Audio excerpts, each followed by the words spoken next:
Chapter का name है volume and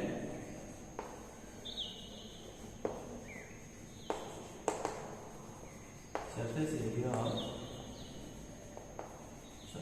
ठीक है, ये आपका। चलो समझते हैं इस चैप्टर में क्या है और कैसे क्या पढ़ना है हम लोगों को, समझ लेते हैं, ठीक है ना।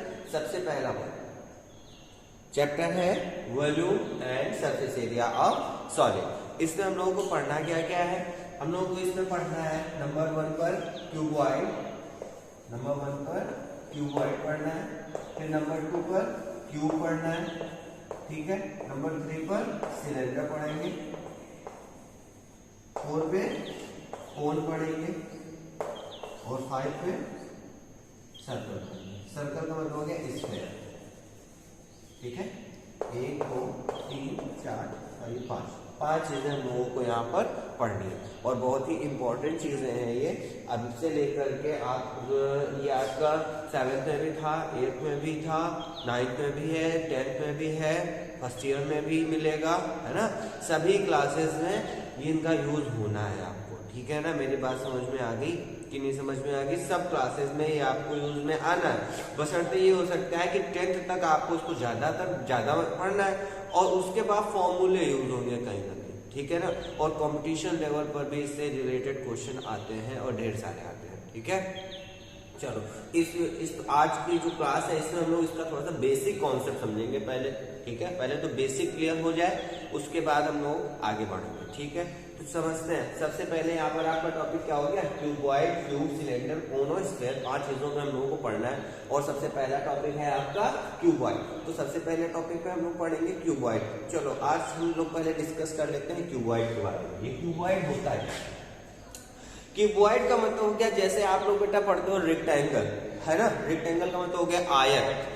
आप रेक्टेंगल पढ़ते हो तो रेक्टेंगल का मतलब क्या है, वो 2D इमेज होता है। 2D का मतलब है उसमें सिर्फ 2 डायमेंशन होती है, 2 डायमेंशन। अब डायमेंशन का मतलब क्या हो गया, डायमेंशन का मतलब हो गया लेंथ ब्रेथ, 2 ही चीजें होती हैं इसमें। और जो आपका एक क्यूबॉइड है बेटा, है ना, ये आपका 3D है, ठीक है। इसमें 3 डायमेंशनल होता है, इसमें 3 डायमेंशन है आपकी, ये 3D है, ठीक है।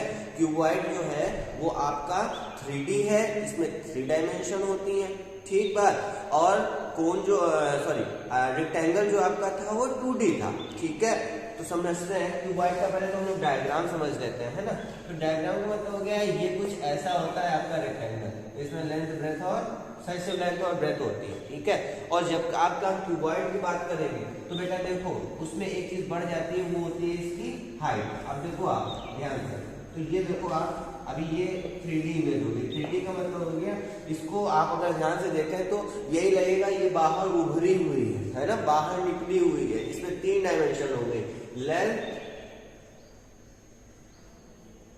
हाइट, 3 चीजें होगी, लेंथ ब्रेथ और हाइट, 3 चीजें हो गई इसमें। और 2D में क्या हो गया, सिर्फ लेंथ और ब्रेथ थी, ठीक है।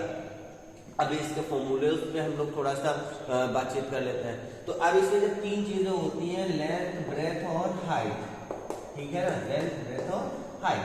पहली चीज क्या होती है, लेंथ होती है। नंबर 2 पे क्या होता है, ब्रेथ आती है। और नंबर 3 पे इसमें क्या होती है, हाइट, ठीक है। अब इसके थोड़े से फॉर्मूलों पर डिस्कशन कर लिया जाए। अब इससे सबसे पहले तो आ गया total surface area, total surface area of cuboid. अभी ये समझते हैं टोटल सरफेस एरिया क्या है भाई। ये तो एक नया वर्ड मिल गया हमें सर, ये तो नया वर्ड आ गया टोटल सरफेस एरिया। एरिया तो बात हमने पढ़ी थी, area of rectangle, area of square तो पढ़ा था। अब ये सरफेस एरिया क्या हो गया। अब देखो जैसे कि सरफेस वर्ड से ही आपको समझ में आ रहा होगा कि यहाँ पर सर सरफेस की बात करने वाले हैं। सपोज दैट कि मेरे पास डस्टर रखा हुआ है ना। इस डस्टर में क्या है, ये डस्टर है, इस डस्टर को क्या कहेंगे, मान लिया ये क्यूबॉइड है, मान लेते हैं ये क्यूबॉइड है तो ट्रेपेजियम, बट हम मान लेते हैं कि ये क्यूबॉइड के शेप में है भाई, ठीक है। मानने में क्या जाता है, मान लिया 2 मिनट के लिए क्यूबॉइड है तो है, ठीक है। चलो ये क्यूबॉइड है मतलब है, ठीक। अब क्या हुआ इसमें बेटा, मैंने आपको बताया लेंथ, ये ब्रेथ, ये इसकी हाइट, मिल गई ना तीन चीजें।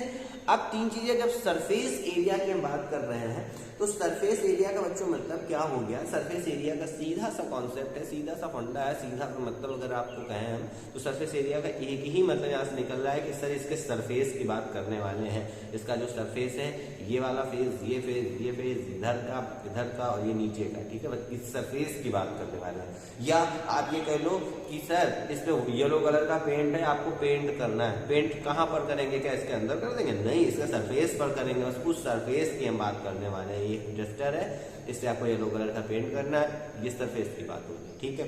तो सरफेस एरिया का फॉर्मूला कैसे निकालेंगे, सरफेस एरिया का मतलब हो गया, अच्छा आपको एक बढ़िया सी बात बताते हैं, आप जहां पर बैठे हो सभी लोग एक कमरे में ही बैठे हो, जाहिर सी बात है भाई कमरे में बैठे हो, तो उस कमरे में चार दीवारें होंगी, बनी बात भाई, कमरा तो चार तो दीवारें होंगी, हाँ ठीक है भाई, चार दीवारें होंगी, छत भी होगी और जमीन भी होगी।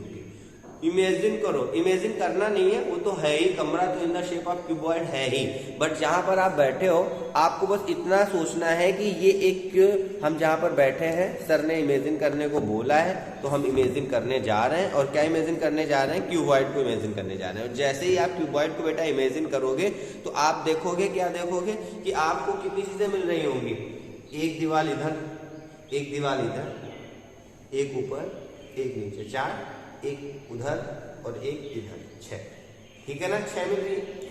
अब आप सपोज कर लो जो कमरा का कॉर्नर है, कमरा का कॉर्नर देखो, कॉर्नर जो देखोगे तो वहां पर कुछ ऐसी शेप बननी होगी, एक ऐसी दीवार होगी खड़ी खड़ी, एक ऐसे होगी, मतलब जो ऐसे है ना, मतलब ऐसे करके, है ना, मैं लगा लेता हूँ डस्टर यहाँ पे, है ना, एक ऐसे होगी, बस ऐसे ही होगा, देखो एक तो ये खड़ा हो गया, दूसरा ऐसे होगा और तीसरा ऐसे होगा, ठीक है।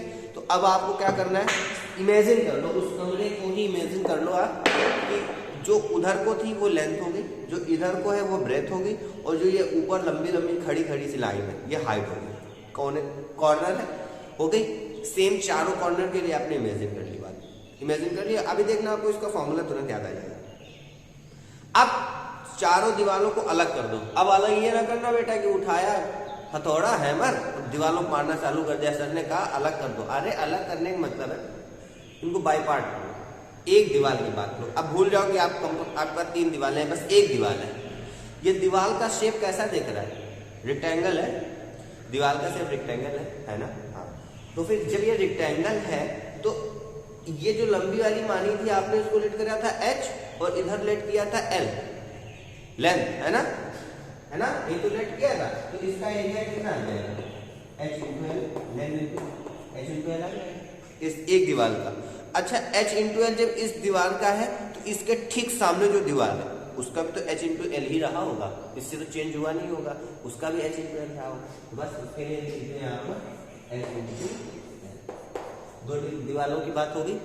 अब तीसरी दीवार की मैं बात करने जा रहा हूँ, थर्ड दीवार पे पहुंच गए भैया, पहुंच गए। थर्ड दीवार कौन सी, जो मेरे पीछे, ठीक है, इस पे देखो, ये थी h और ये लाइन थी b, ये भी तो रेक्टेंगल बन रहा है, तो इस पे क्या बनेगा, h इंटू बी बनेगा, इसके लिए लिखते हैं h इंटू बी, और ये भी कितने टाइम बनेगा, दो टाइम, एक h इंटू बी ये दीवार और एक h इंटू बी इसके सामने की दीवार, ठीक, चार हो गए। अब बची क्या, ऊपर और नीचे। पहले नीचे की बात करते हैं, जो ऐसे लंबी लाइन थी वो l थी और जो ऐसे ऐसे लाइन थी वो b थी, और नीचे में तो ये शेप है रेक्टेंगल का ही बन रहा है, तो इसका एरिया क्या हो जाएगा, l इंटू बी हो जाएगा कि नहीं हो जाएगा, तो बस इसके प्लेस में हमने लिख दिया l इंटू बी। अब जाहिर सी बात है ये l इंटू बी है तो ऊपर भी क्या होगा, l इंटू बी ही होगा।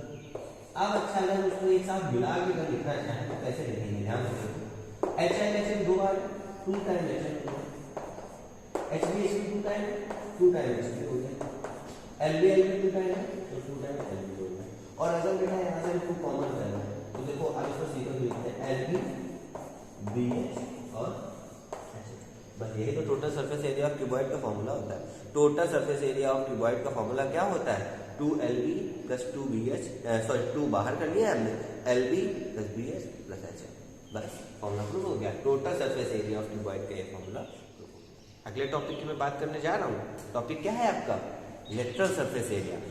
अब आपको लग रहा होगा कि टोटल सरफेस एरिया सर ने बताया था तो पूरे कमरे को कवर अप कर लिया था, चारों दीवारें, फर्श और छत को भी। तो जब लेटरल सरफेस एरिया की बात करेंगे तो कुछ ना कुछ तो कम हो जाएगा, कुछ ना कुछ तो कम हो जाएगा, चाहे वो थोड़ा सा ही पोर्शन कम हो। तो अब देखते हैं कि लेटरल सरफेस एरिया में कम होने वाला पोर्शन है क्या, है ना। समझते हैं आपका लेटरल सरफेस एरिया। बेटा लेटरल सरफेस एरिया में छत और फर्श को हटा दिया जाता है। किसको हटा देते हैं? छत और फर्श को हटा देते हैं। बचती क्या है? Only 4 walls. मतलब लेटरल सरफेस एरिया जो है उसी को हम बेटा एक चीज और कहते हैं जिसका नाम है एरिया ऑफ 4 वॉल्स। ये भी उसको कहा जाता है, एरिया ऑफ 4 वॉल्स कह लो या लेटरल सरफेस एरिया कह लो, दोनों सेम थिंग हो गई। ठीक है, तो एरिया ऑफ 4 वॉल्स का मतलब है सीबीसी आपको याद आ जाएगा। अरे हाँ, मैंने उधर L इधर B और इधर H माना था, तो इस दीवार का एरिया आया था H into L। इसी तरह इसके अपोजिट जो फ्रंट में इधर दीवार थी उसका भी H into L आया था। इसी तरह इधर वाली दीवार का मुझे याद आया H into B आया था, और उधर वाली दीवार का कितना आया था? H into D उधर का भी आया था। तो जब हम इन चारों को ऐड कर देंगे तो हमारे पास मिलेगा 2HL प्लस 2BH।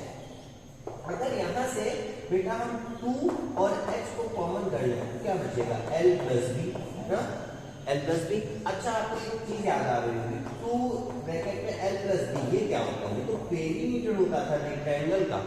हाँ, याद आ गया, पेरीमीटर ऑफ द रेक्टेंगल। तो इसमें हम ये भी लिख सकते हैं कि एरिया ऑफ 4 वॉल्स जो होता है वो पेरीमीटर मल्टीप्लाइड बाई हाइट, ऐसा भी आप यहाँ पर इसको कह सकते हो, पेरीमीटर मल्टीप्लाइड बाई हाइट। आप ऐसा कह लोगे तो और आसान हो गया। मान लो आपको किसी क्वेश्चन में पेरीमीटर गिवन हो गया, अब आप कंफ्यूज कि अरे पेरीमीटर तो सर ने बताया ही नहीं था, अब मैं कैसे करूं? तो पेरीमीटर इनटू हाइट का मतलब हो गया 2L plus B into H means area of 4 walls. Clear हो गई ना? इसके बाद बेटा दो चीजें और आपकी बची। वो दो चीजें हैं, पहली चीज है डायगोनल ऑफ क्यूबॉइड, दूसरी चीज है volume of cuboid. Diagonal of cuboid क्या होगा? डायगोनल ऑफ क्यूबॉइड का मतलब हो गया square root of L square plus B square plus H square. Length, breadth और हाइट तीनों के स्क्वायर का जो सम होगा और उसका स्क्वायर रूट निकालने पर जो आपको वैल्यू मिलेगी उस वैल्यू को हम क्या बोलते हैं? डायगोनल ऑफ क्यूबॉइड बोलते हैं। अब आपकी बात करते हैं volume of cuboid. Volume of cuboid का मतलब हो गया length into breadth into height, तीनों को मल्टीप्लाई कर देते हैं तो आपको वॉल्यूम मिल जाता है L into B into H। साधारण सी भाषा में हम ये भी कह सकते हैं कि L इनटू B होता है एरिया। एरिया में जब हाइट का मल्टीप्लाई कराया जाता है तो आपको क्या मिलता है? वॉल्यूम मिलता है। ठीक है, इतनी बात ये भी समझ में आ गई होगी आपको। अब इसके बाद हम लोग इस क्यूबॉइड हो गया है, इससे रिलेटेड क्वेश्चन कर लें या क्यूब पढ़ लें? क्यूब पढ़ लेते हैं। चलो पहले क्यूब पढ़ लेते हैं, उसके बाद दोनों से रिलेटेड क्वेश्चन कर लेंगे, फिर आगे अगले टॉपिक सिलेंडर और कोन को एक साथ पढ़ के खत्म करेंगे इसको। ठीक है, फटाफट